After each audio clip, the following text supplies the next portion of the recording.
famous पहाड़ी है, इसके ऊपर भी देखो यहाँ तक है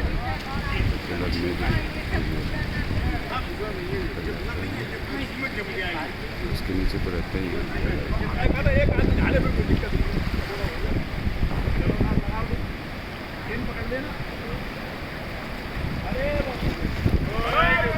यहाँ पे काफ़ी तेज लहर होती है सेंटर में,